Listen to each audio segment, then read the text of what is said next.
progress. When you hear a click, you know it's closed and secure.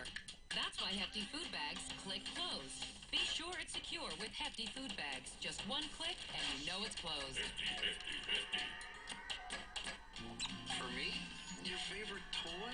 You're going to want Mr. Fuzzy Man even more now that we've discovered Beneful Playful Life with extra protein, so you're ready for anything. Beneful Playful Life. Another healthful, flavorful Beneful. I think it was the Sunday styles that brought us together.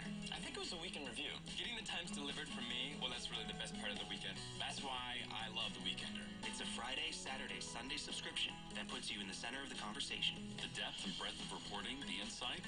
Call the 800 number and you save 50%. Just $5.20 a week delivers the world to your home. It's the best deal around.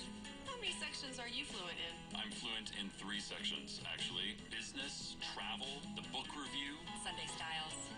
You call the toll-free number and you save 50%. He likes the deal. I do. I just went to Spain and the travel section helped me plan my trip.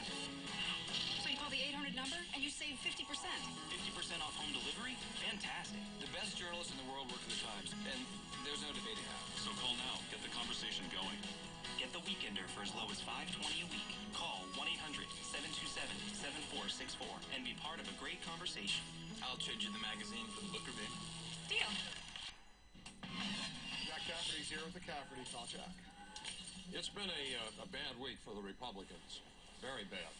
The Party of Family Values and Morality began the week addressing revelations of RNC-funded trips to a risque Hollywood nightclub that features bondage, and finished it off with mailers that mistakenly directed party members to a phone sex hotline. At a time when Republicans could be capitalizing on dissatisfaction with the Democratic agenda in Washington, particularly health care reform, they're stuck instead talking about bondage and phone sex.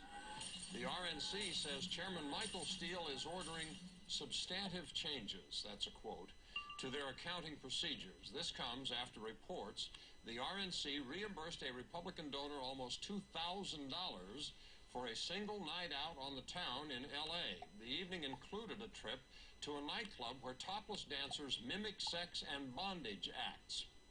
Is bondage a family value? I'm just asking. It gets better. The RNC unintentionally sent a phone sex number on a fundraising letter to potential donors. People who called the number were offered, quote, live one-on-one talk with a nasty girl for $3 a minute, unquote. You can't make this stuff up. These PR nightmares are hurting the party in one of the worst ways possible. That would be financially.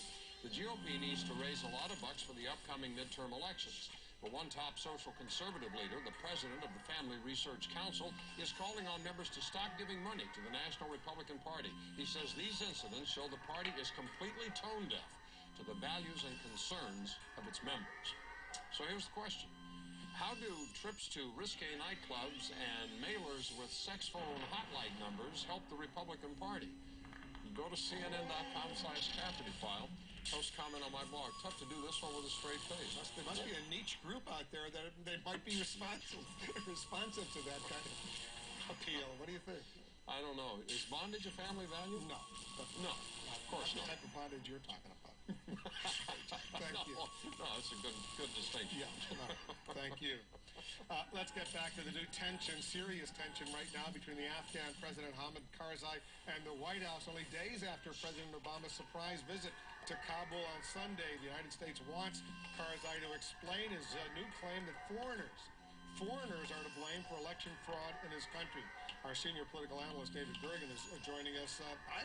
I've covered Karzai, David, for a long time. I was pretty surprised by this new tone from him, but how do you see it?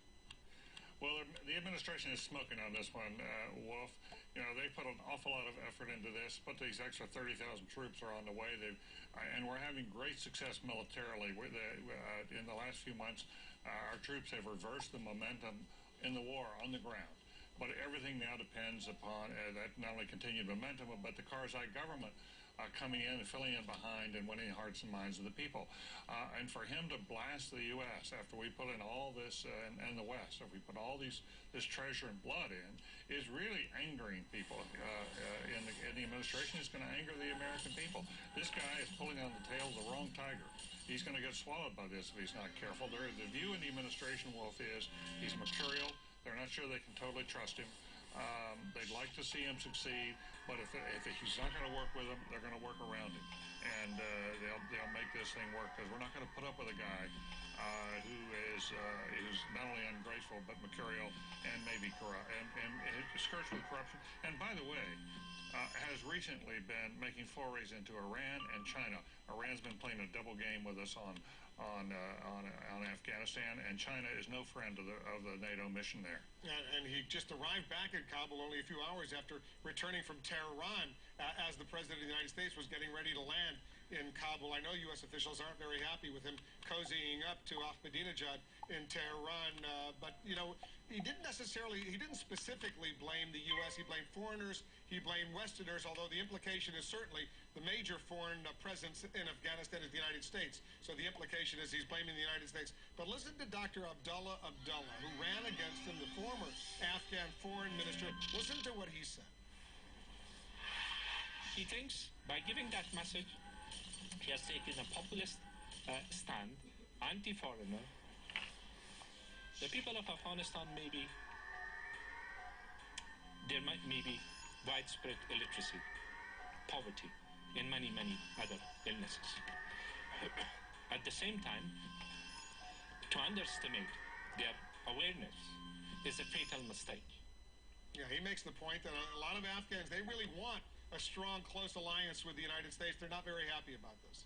That's absolutely right, Wolf. And there are ministers around Karzai who are very friendly to the United States, and we can work with if this guy won't work with us and is not a reliable partner.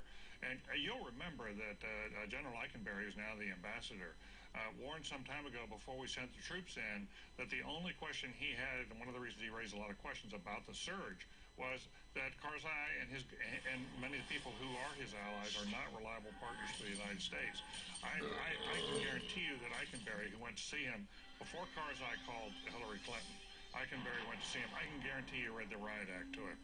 There's bad blood there anyway, and the administration is not happy, and I don't know whether we can succeed with Karzai, but I can guarantee there's going to be an effort made to succeed without him if he doesn't get on the team. Yeah, it's a critical moment, and we'll see what happens when he comes here, assuming he still comes on May 12th. He's going to come. Yeah, all right, David, thank you. Thank you. On the high seas, pirates resume their dirty business. We now have pictures of their latest clash with an American tanker that delivered a clear message: don't mess with the U.S. Navy. And the federal guidelines are in. Thousands of U.S. homeowners could see their homes gutted thanks to defective drywall from China. So word's getting out that Geico could help people save in even more ways. Motorcycle insurance, RV, camper, boat insurance. Nice work, everyone. Well, it's easy for him. He's a cute little lizard. Gecko, actually. With all due respect, if I was tiny and green and had a British accent, I'd have more folks paying attention to me, too. I mean, well, save money. Pip-pip cheerio. British? I thought you were Australian. Well, it's funny you should ask, because actually, I'm from... Geico. 15 minutes could save you 15% or more on car insurance. My name is Phyllis Ellis, and I am a cancer survivor. The surgeon said, you have cancer. Even his touch was cold. It was like I didn't have light. So I said, well, you know what? I'll be back. And I never came back. I called the Cancer Treatment Centers of America. They took me by the hand. They explained things to me. They're compassionate. They feel my pain. They knew me better than I knew myself. The energy that I got from them, I took that and I gave it to the patients. I said, let me tell you something. We are fighters, and fighters win. Call now and we'll send you this free DVD that shows you how the most compassionate group of people anywhere puts you at the center of everything we do. Advanced medical treatment combined with unique supportive therapies give you treatment options you may not even know exist. Oh my God, I got my life back again. Just want to sing every day. I got a song